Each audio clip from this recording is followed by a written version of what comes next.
Now on to the safety of our food supply. After a several-year absence, mad cow disease is back. It's that disease that causes cows' brains to deteriorate until the cow goes mad and then dies. It has the same effect on humans who get infected by eating diseased beef. Earlier this week, a random test discovered the disease in a cow in California. Luckily, this time, the inspection program worked, and the cow was never close to entering our food chain. As a result, many food agencies around the world are applauding the U.S. food inspection system.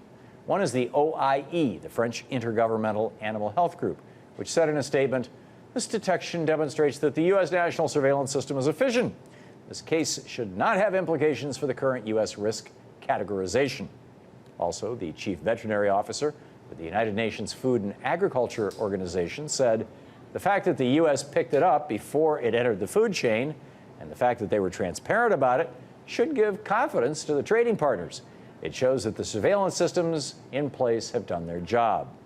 But others are a bit more skeptical about our inspection system and believe this latest discovery of mad cow disease in the United States warrants a full overhaul of how that disease is detected and snuffed out by our government. So what should we take away from this latest brush with mad cow disease?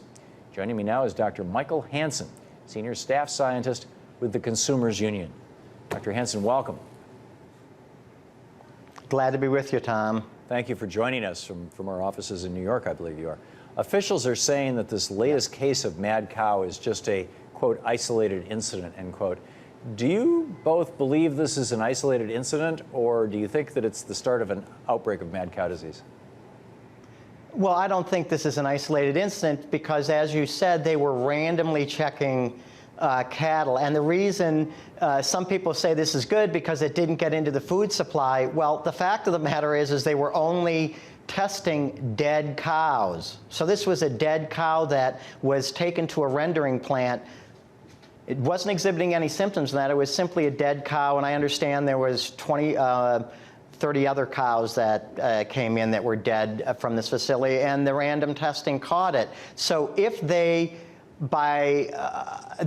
test 40,000 cows a year. We slaughter 34 to 35 million. This represents 0.12% of all the cows out there.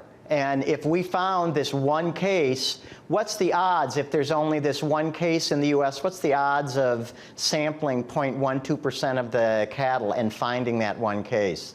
That's vanishingly small. This suggests that there are other cases out there.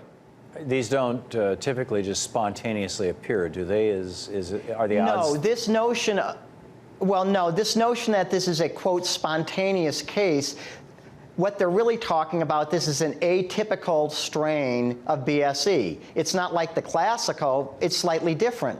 But this often happens with diseases. The disease in sheep is called scrapie, and there's actually over a dozen strains of scrapie. And when people get various illnesses, there's often different strains of the disease. It happens with flu in humans every year. The same way. Yeah. Pardon? I said it happens in humans with flu every year. It's constantly mutating these things. Right, exactly. So the way it looks is different, but this notion that it can't be transmitted by feed, there's no evidence that that is the case. And in fact, what they have done, the word is that the type of atypical case this cow is what's called L-type. And the reason that's important is they've done studies with mice that are genetically engineered so that they express the human prion protein, okay? Mm-hmm. So that means they act like humans, and if you infect them with classical BSE, you tend to get variant CJD. When you infect them with this L-type BSE, the mice get sick and they come down with the disease, but they come down far more quickly than they do if it's classical BSE. Furthermore, they've gone further with this L-type BSE, and they've inoculated it into monkeys, into macaques, and again, with a much smaller dose than classical BSE, it causes illness in the animals in a dramatically shorter time. This suggests that it is actually more virulent than a classical BSE. And one more example, there was another study with this L-type BSE where they were feeding it to lemurs, which is a type of primate.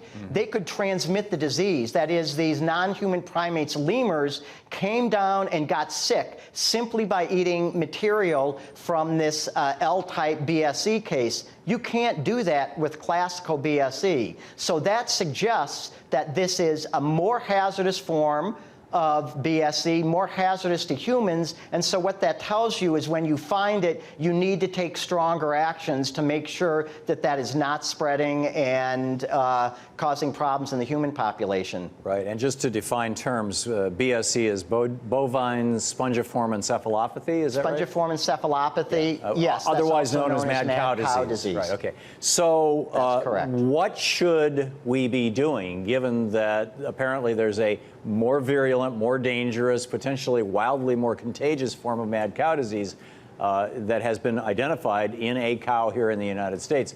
What should the USDA be doing? What should we as consumers be doing? What do we do?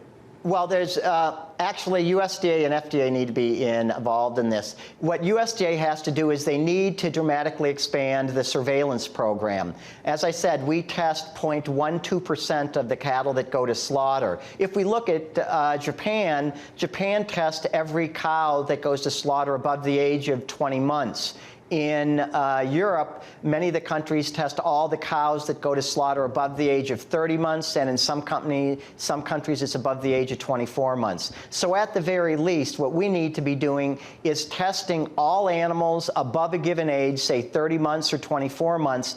All those animals that go into the feed supply should be tested for BSE, or for mad cow disease. The second thing that needs to be done is this test that the government is using. They should allow private companies to test their cattle at slaughter if they want, and they should be able to label the meat that comes from those animals as BSE tested. That way people can have some choice in the marketplace.